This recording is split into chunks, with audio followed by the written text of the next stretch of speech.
Salam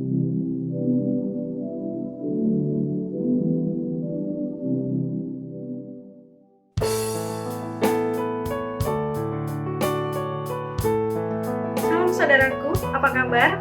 Mari persiapkan hati dan pikiran kita untuk memuji menyembah Tuhan. Karena Tuhan Yesus sungguh baik. Kita adalah umat yang berbahagia. Haleluya.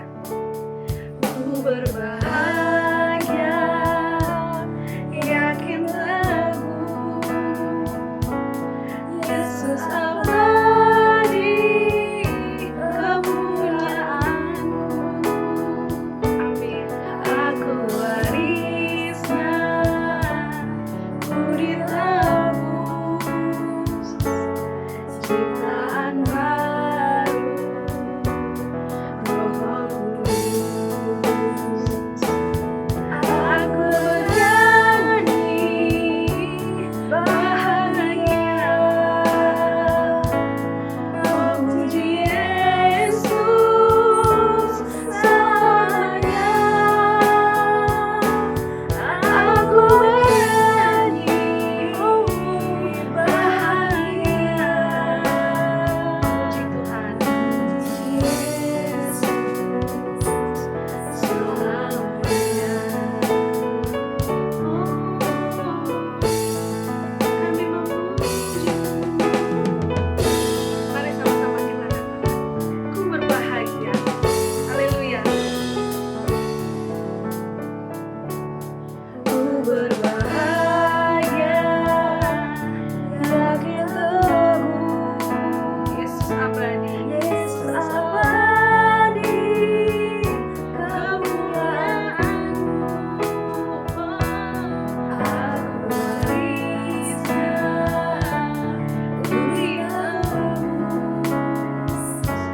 ciptaan baru, Roh Kudus. Aku bernyanyi bahagia,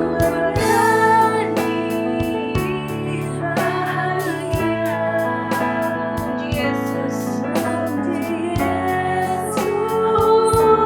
selamanya. Aku bernyanyi bahagia, puji Yesus selamanya. Aku bernyanyi bahagia, memuji Yesus selamanya. Aku bernyanyi bahagia,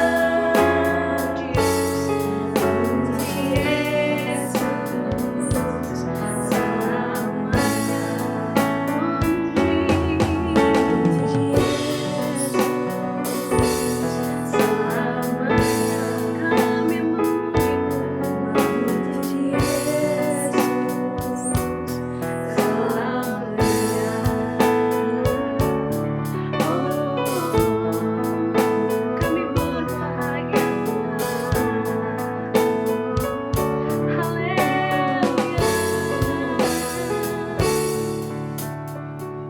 Haleluya.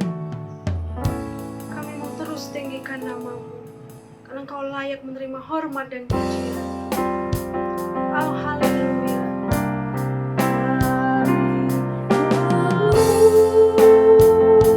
Jika bersamamu,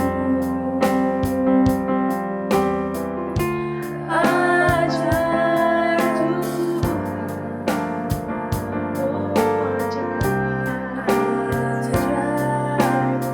kami memuji-Mu.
Bapa, kami sungguh bersyukur kalau kami boleh dihimpunkan kembali bersama-sama dengan keluarga kami. Dan kami percaya 2-3 orang berkumpul dalam nama-Mu, Engkau hadir. Kami juga terlebih percaya bahwa Engkau Allah yang bertahta di atas pujian umat-Mu. Dan ketika Engkau hadir, kami yakin yang lemah dikuatkan, yang sakit disembuhkan, yang berbeban berat diberikan kelegaan, karena Tuhan melawat kami semua. Terima kasih Tuhan, biarlah setiap kami boleh membuka hati untuk kebenaran firman yang sebentar kami dengar. Dan Tuhan tolong kami, Roh Kudus mampukan kami mengerti isi hati-Mu, dan berikan kami rema, kekuatan yang baru, bahkan hati yang sungguh semakin melekat dan mencintai-Mu Tuhan. Di dalam nama Tuhan Yesus, dengan penuh ucapan syukur, kami menyambut firman-Mu. Haleluya. Sama-sama kita katakan, amin. Selamat berjumpa kembali, saudara. Saya senang bisa menjumpai Bapak Ibu pada saat ini. Dan saya berharap sekali bahwa Bapak Ibu senantiasa dalam keadaan sehat, baik-baik, dalam keadaan pemeliharaan, penyertaan, damai sejahtera, sukacita yang dari Tuhan. Pagi hari ini saya akan menyampaikan kebenaran firman Tuhan dengan judul Be Strong. Ya, jadilah kuat. Nah saudara, jadilah kuat di dalam hal apa? Tentunya kita harus perhatikan. Dan dengan dasar apa kita harus menjadi kuat? Lalu setelah kuat harus bagaimana? Ya, nah saya mau ajak kita semua membuka kebenaran firman Tuhan dari Efesus 6 ayat yang ke-10. Mari kita sama-sama membaca dengan suara keras. 1, 2, 3. Akhirnya hendaklah kamu kuat di dalam Tuhan, di dalam kekuatan kuasanya. Amin. Hendaklah kamu kuat di dalam Tuhan, di dalam kekuatan kuasanya. Saat ini saya mau men-sharingkan kepada kita semua. Kita mau sama-sama melihat seorang anak muda yang masih sangat muda, mukanya kemerah-merahan, elok pula parasnya, dia tidak dikenal, tidak dianggap karena dia adalah seorang anak bungsu. Nah, saat ini saya mau menyampaikan, menceritakan tentang anak bungsu dari Isai, ya, di mana anak ini hanya diberikan kepercayaan menggembalakan 2-3 ekor kambing domba oleh ayahnya. Dia bukan orang yang diperhitungkan, tetapi kita lihat bagaimana seorang yang bernama Daud pada akhirnya dapat mengalahkan raksasa yang besar yang bernama Goliat. Dan kita lihat apa yang bisa kita pelajari dari Daud pada saat ini. Yang pertama saudara, yang pertama adalah kita harus kuat di dalam mental. Ada banyak orang yang belum menghadapi peperangan, belum menghadapi kesukaran yang berat, sudah merasa kalah dulu, sudah menyerah dulu. Dan banyak hari-hari ini juga orang mengalami kesulitan dengan wabah pandemi dari COVID-19 ini. Ada banyak orang yang paranoid, ketakutan sampai akhirnya putus asa dan malah menjadi sakit. Ya, tentu kita bukan salah satu dari orang tersebut. Dan saya berdoa tidak ada satupun dari jemaat Tuhan yang seperti itu.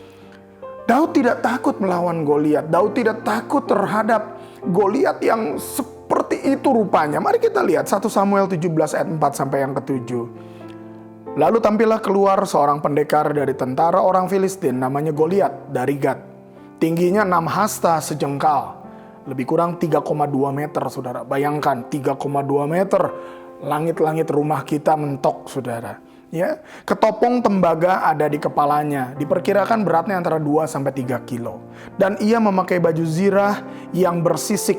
Berat baju zirah ini 5.000 sikal tembaga. 57 kilo saudara diperkirakan beratnya. Dia memakai penutup kaki dari tembaga. Dan di bahunya ia memanggul lembing tembaga. Gagang tombaknya seperti pesa tukang tenun. Dan mata tombaknya itu 600 sikal besi beratnya. Hampir 7 kilogram. Dan seorang pembawa perisai berjalan di depannya. Walaupun sedemikian rupa besar, gagah perkasa dengan peralatan perangnya yang lebih kurang 70 kilogram, bahkan bisa 80 kilogram, Daud tidak takut saudara. Kalau saya yang pakai pakaian perang ini, 80 kilo itu bukan pakaian perang. Saya sama saja dengan dipasung, tidak bisa bergerak sama sekali. Tetapi kembali, Daud tidak takut. Ya, padahal Saul dan tentara Israel pada waktu itu semua ketakutan. Di dalam 1 Samuel 17 ayat yang ke-11 dikatakan, ketika Saul dan segenap orang Israel mendengar perkataan orang Filistin itu, maka cemaslah hati mereka dan sangat ketakutan. Jadi bukan hanya takut, tetapi cemas dan sangat ketakutan. Lebih parahnya lagi saudara, ketakutan ini bukan terjadi sehari dua hari. Di dalam 1 Samuel 17 ayat yang ke-16 dikatakan, orang Filistin itu maju mendekat pada pagi hari dan pada petang hari. Demikianlah ia tampil ke depan 40 hari lamanya. Jadi tiap pagi Goliat maju ke depan tentara Israel. Sore dia keluar lagi depan tentara Israel, memberi intimidasi sedemikian rupa selama 40 hari. Bayangkan, ketakutan yang besar terjadi di bangsa ini pada saat itu. Saul yang adalah raja yang memiliki pengalaman sekalipun dia takut. Termasuk 3 kakak dari Daud yang bernama Abinadab, Syama, dan Eliab. Ketiganya takut. Padahal mereka sudah besar-besar, berbeda sekali dengan Daud yang masih kecil. Daud sebagai anak bungsu mungkin seringkali disepelekan. Bahkan dia tidak dikenal. Bahkan ketika dia sudah mengalahkan Goliat pun, Saul tidak tahu siapa Daud sebenarnya. Ya, dia hanya dipercayakan oleh ayahnya menggembalakan 2-3 ekor kambing domba. Sungguh, seorang gembala yang sangat-sangat kecil, yang sangat sederhana, yang cuma dipercaya 2-3 ekor kambing domba. Ya, dan mungkin seringkali ketika dia sendirian, ada singa, ada beruang datang, tidak seorang pun yang dapat membantu dia. Tetapi dia tidak pernah takut. Ya, pilihannya buat dia membiarkan dombanya diterkam oleh binatang buas dan dia menyelamatkan diri, atau dia melawan binatang buas itu dengan resiko kematian. Tapi kita tahu, keadaan seperti ini justru malah membentuk Daud. Keadaan seperti ini justru membentuk Daud menjadi kuat di dalam Tuhan. Saudara, ya, jadi seberat apapun pergumulan kita, sesukar apapun masa ini yang kita hadapi, percayalah bahwa semua keadaan ini diizinkan Tuhan terjadi supaya kita semakin kuat di dalam Tuhan. Supaya mental kita boleh diperkuat, otot-otot kita boleh diperkuat. Jangan menjadi lemah, jangan menjadi undur. Ya, di dalam Kolose 1 ayat yang ke-11 saya ajak kita baca bersama. Dan dikuatkan dengan segala kekuatan oleh kuasa kemuliaannya untuk menanggung segala sesuatu dengan tekun dan sabar. Tuhan memberi kekuatan kepada kita menanggung segala sesuatu dengan tekun dan sabar. Yang pertama, kuatkan mentalmu. Be strong dalam mental. Yang kedua, saudara, kuat di dalam iman. Kita harus kuat di dalam iman. Dalam Ibrani 11 ayat yang pertama dikatakan apa? Iman adalah dasar dari segala sesuatu yang kita harapkan dan bukti dari segala sesuatu yang tidak kita lihat. Kita harus punya dasar yang kokoh. Bagaimana Daud berani melawan Goliat? Bukan karena Daud hebat, bukan karena Daud kuat, bukan. Karena Daud punya pengalaman pribadi dengan Tuhan. Bagaimana Daud sudah diberikan pertolongan oleh Tuhan mengalahkan beruang, singa, dan lain-lain. Dan dia tahu, menyadari hal itu. Ya, saya ajak kita lihat 1 Samuel 17 ayat 36 dan 37. Baik singa maupun beruang telah dihajar oleh hambamu ini. Dan orang Filistin yang tidak bersunat itu, ia akan sama seperti salah satu daripada binatang itu, karena ia telah mencemooh barisan daripada Allah yang hidup. Pula kata Daud, Tuhan yang telah melepaskan aku dari cakar singa dan dari cakar beruang, dia juga yang akan melepaskan aku dari tangan orang Filistin itu. Kata Saul kepada Daud, pergilah, Tuhan menyertai engkau. Bayangkan saudara, Daud memiliki pengalaman pribadi dengan Tuhan. Bagaimana selama ini Tuhan menyertai dia. Jadi ketika dia menghadapi Goliat, dia tidak takut saudara. Karena dia tahu Tuhan yang sudah melepaskan dia dari cakar singa dan beruang.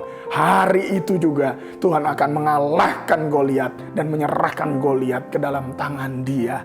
Saudara, kita lihat lagi ayat 45 dan 47-nya di sini dikatakan apa? Tetapi Daud berkata kepada orang Filistin itu, engkau mendatangi aku dengan pedang dan tombak dan lembing, tetapi aku mendatangi engkau dengan nama Tuhan semesta alam. Allah segala barisan Israel yang kau tantang itu, hari ini juga Tuhan akan menyerahkan engkau ke dalam tanganku, dan aku akan mengalahkan engkau dan memenggal kepalamu dari tubuhmu. Hari ini juga aku akan memberikan mayatmu dan mayat tentara orang Filistin kepada burung-burung di udara dan kepada binatang-binatang liar, supaya seluruh bumi tahu bahwa Israel mempunyai Allah. Ayat 47, dan supaya segenap jemaah ini tahu bahwa Tuhan menyelamatkan bukan dengan pedang dan bukan dengan lembing, sebab di tangan Tuhanlah pertempuran, dan Ia pun menyerahkan kamu ke dalam tangan kami. Daud tahu, Daud percaya, Daud punya pengalaman pribadi dengan Tuhan, dan dia percaya kemenangan itu datangnya dari Tuhan. Saudara, kembali lagi, saya mau mengajak kita semua, milikilah pengalaman pribadi dengan Tuhan. Ingatlah segala sesuatu yang sudah Tuhan kerjakan, segala kebaikannya dalam hidup kita. Kalau kita hari ini masih boleh hidup, dan Tuhan sudah menyertai kita sepanjang hidup kita, percayalah, tahun-tahun ke depan, hari-hari ke depan, menit-menit ke depan, Tuhan terus menyertai kita dengan kuasa-Nya. Jangan goyah, tetap kuat di dalam iman. Ingat saudara, walaupun Goliat sebesar apapun, walaupun pergumulan permasalahanmu berat sekali, mungkin hari-hari ini ada yang sakit juga, tenang, percaya bahwa Tuhan tidak pernah meninggalkan kita, dan Dia selalu menolong kita dan memberikan kemenangan. Ya, Roma 8 ayat 31 saya ajak kita baca bersama. Sebab itu apakah yang akan kita katakan tentang semuanya itu? Dengan suara keras kita katakan, jika Allah di pihak kita, siapakah yang akan melawan kita? Jawabnya, tidak ada. Amin. Saya percaya saudara, bahwa Tuhan menolong kita semua. Yang ketiga, yang terakhir, kita juga harus kuat di dalam strategi. Ya, Daud yang biasa melawan singa dan beruang, dia tahu juga, dia juga punya pengalaman-pengalaman dalam berperang. Ya, Daud juga tahu bagaimana ukuran dia yang masih muda dibanding dengan 3,2 meter raksasa yang bernama Goliat tadi. Dia tahu bagaimana harus berjuang melawan yang seperti ini. Mungkin ukuran Goliat tidak berbeda jauh apabila beruang berdiri, saudara. Sementara kalau Daud berdiri ya cuma sebegitu. Ya, di dalam 1 Samuel 17 ayat 34-35 dikatakan, tetapi Daud berkata kepada Saul, hambamu ini biasa menggembalakan kambing domba ayahnya. Apabila datang singa atau beruang yang menerkam seekor domba dari kawanannya, maka aku mengejarnya, menghajarnya, dan melepaskan domba itu dari mulutnya. Kemudian apabila ia berdiri menyerang aku, maka aku menangkap janggutnya, lalu menghajarnya dan membunuhnya. Saya tidak bisa bayangkan saudara, seorang yang bernama Daud, kalau dombanya diambil sama singa, sama beruang, dia kejar, dia pukul, dia tarik janggutnya. Makanya kita jangan punya janggut, saudara. Lebih baik ya, biarlah kita punya yang ada saja. Ya. Kita percaya, saudara. Biar Tuhan sungguh dinyatakan. Daud orang yang perkasa. Daud punya strategi mengalahkan singa dan beruang. Ketika melawan Goliat, Daud tidak juga mengenakan pakaian perang Saul. Ya, dia tidak bawa pedang, dia tidak bawa lembing, dia tidak bawa perisai dan lain-lain. Bahkan pakaian perang Saul pun tidak dikenakannya, karena ketika dia pakai dia tidak bisa bergerak, terlalu berat untuk dia. Tetapi Daud membawa apa? Membawa umban dan beberapa batu licin dari dasar sungai. Ya, dalam 1 Samuel 17 ayat 40 dikatakan, lalu Daud mengambil tongkatnya di tangannya. Dipilihnya dari dasar sungai 5 batu yang licin dan ditaruhnya dalam kantung gembala yang dibawanya, yakni tempat batu-batu. Sedang umbannya dipegangnya di tangannya. Demikianlah yang mendekati orang Filistin itu. Daud memilih strategi perang jarak jauh. Dia tahu, saudara, kalau dia datang situ dia pukul dengan lembing tombak, belum tentu dia bisa mengenai kepala dari Goliat. Tetapi kita lihat di sini, Daud mengambil batu yang licin dari dasar sungai. Kalau saudara pikirkan, licin, kenapa harus licin? Rupanya Daud sudah diberikan hikmat waktu itu supaya batu itu aerodinamis, arahnya lurus, batunya harus licin. Kalau batunya berantakan bentuknya, ketika dilempar mungkin arahnya juga tidak akan lurus, saudara. Tapi Daud punya strategi, Daud punya ilmu dalam hal ini. Dan dia juga bisa melempar dengan umbannya dan akurat mengenai sasaran. Saya percaya Daud punya pengalaman ketika ada beruang, ketika ada singa mulai mendekati kambing dombanya, dia juga akan mengambil batu yang sama, mungkin melemparkan dari jauh. Saudara, ini adalah satu strategi yang Daud miliki. Ada beberapa orang berkata, ada beberapa referensi berkata bahwa batu licin yang dimaksud di sini bukan sebesar kelereng. Mungkin dalam benak kita sebesar kelereng. Tetapi batu licin yang di sini itu dikenal di timur dekat kuno. Waktu itu ya dikenal bahwa batu ini yang seringkali dipakai untuk melempari benteng kota zaman dulu. Besar batu ini lebih kurang sebesar bola baseball. Jadi ketika diputar umbannya dan batu itu boleh terlempar mengenai dahi kepala dari Goliat dan akhirnya Goliat jatuh, roboh, dan Daud datang ke situ memenggal kepala dari Goliat. Saudara, saya percaya dalam menghadapi segala pergumulan, tentu kita harus menggunakan akal budi kita. Tentu kita harus menggunakan hikmat yang sudah Tuhan berikan hari-hari ini. Ya, gunakan strategimu untuk mengatur pemenuhan kebutuhanmu. Jangan kau habiskan apa yang ada, tapi kau pakai sedikit demi sedikit supaya kita semua bisa melewati masa sukar ini dengan bijaksana dan akhirnya kita boleh kembali menang di dalam Tuhan. Gunakan semua yang ada dan gunakan pengalaman bersama Tuhan. Saudara, pada saat ini 3 hal ini boleh kita ingat terus. Biarlah kita kuat senantiasa. Ya, kita terus kuat di dalam mental. Yang kedua, kita harus kuat di dalam iman karena Tuhan tidak pernah meninggalkan kita. Yang ketiga, kita harus kuat di dalam strategi. Jangan pernah kita dikalahkan oleh keadaan ini. Wabah COVID pasti akan berlalu. Segala sesuatu pasti ada masanya. Dan jangan pernah takut. Ketika Tuhan menolong kita, pastilah kita akan seperti Daud yang menang mengatasi segala pergumulan yang ada. Tuhan Yesus memberkati. Mari kita berdoa. Terima kasih Bapa, kami bersyukur untuk saat ini. Firman-Mu sudah kami dengar. Biar firman-Mu boleh memberikan kekuatan yang baru buat kami.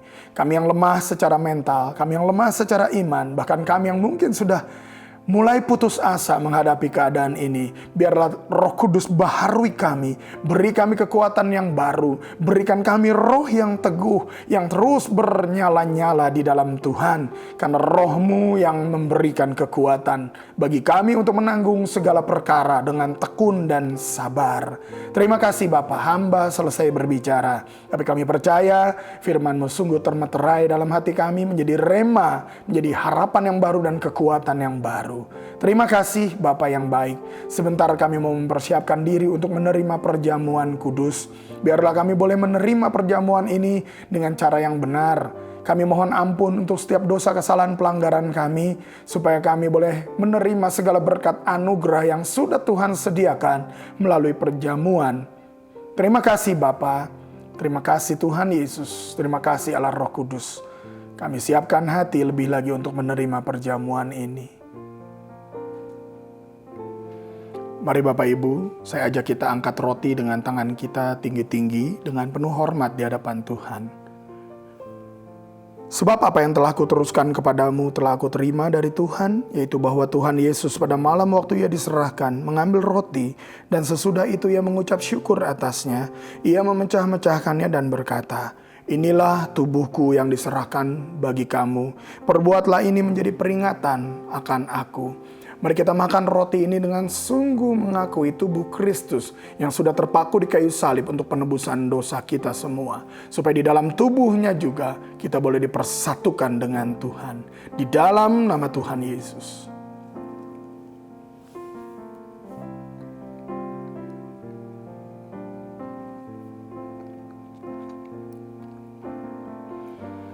Saya ajak kita angkat minuman atau anggur yang sudah kita siapkan dan dengarkan firman Tuhan. Demikian juga Ia mengambil cawan sesudah makan lalu berkata, "Cawan ini adalah perjanjian baru yang dimeteraikan oleh darahku. Perbuatlah ini setiap kali kamu meminumnya menjadi peringatan akan aku. Sebab setiap kali kamu makan roti ini dan minum cawan ini, kamu memberitakan kematian Tuhan sampai Ia datang." Mari kita minum anggur ini dengan sungguh mengakui tubuh dan darah Kristus yang sudah menebus kita di kayu salib. Sehingga kita bukan milik kita lagi, tapi kita adalah milik Kristus, ciptaan yang baru yang harus terus-menerus diperbaharui. Dan melalui ini juga kita boleh dipersekutukan dengan seluruh gereja Tuhan di muka bumi, di mana Kristus adalah kepala dan kita adalah tubuhnya. Mari kita minum anggur ini dengan sungguh berjanji menjadi saksinya sampai Tuhan datang kembali. Di dalam nama Tuhan Yesus.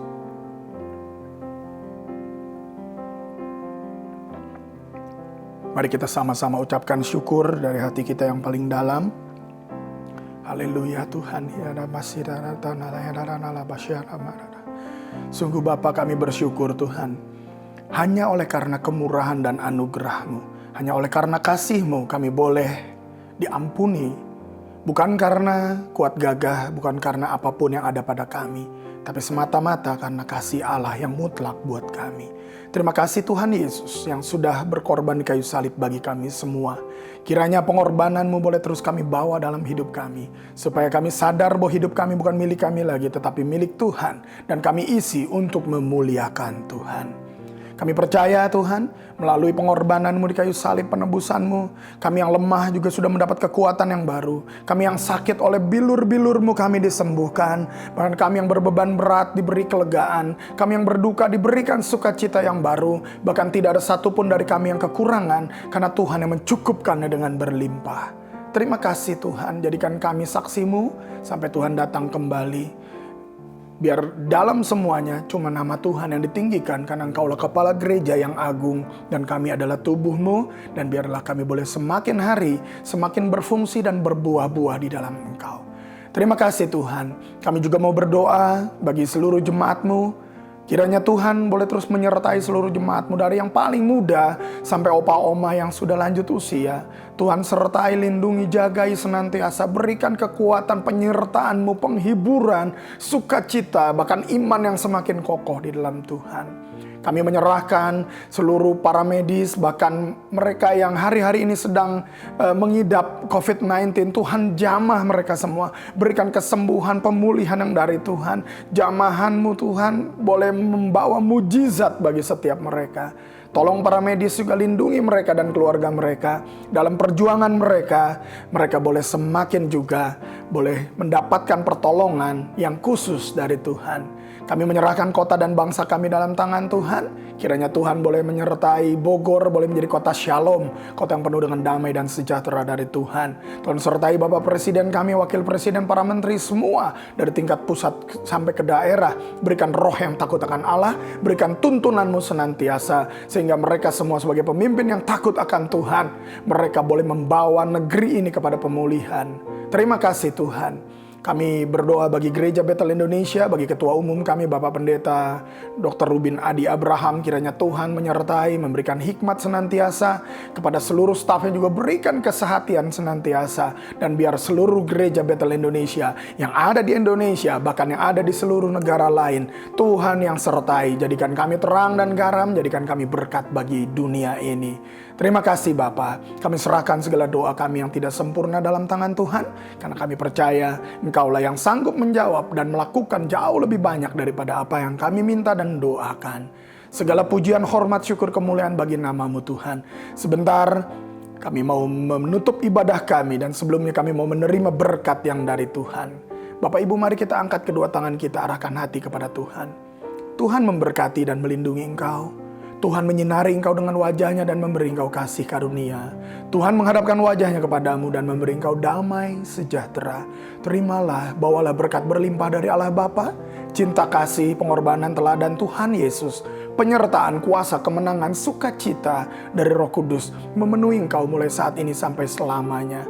Dan terimalah segala berkat yang menyertainya. Apa yang kau butuhkan Tuhan cukupkan dengan berlimpah. Bahkan Tuhan akan senantiasa menuntun engkau dalam setiap langkahmu. Terimalah semua berkat ini dan jadilah berkat dimanapun kau berada. Di dalam nama Tuhan Yesus kita yang percaya dan menerima berkat bersama-sama berkata, amin. Tuhan Yesus memberkati. Tetap lakukan protokol kesehatan, tetap jaga jarak, tetap cuci tangan dengan sungguh, dan boleh tetap sehat di dalam Tuhan. Sampai jumpa lagi. Tuhan memberkati.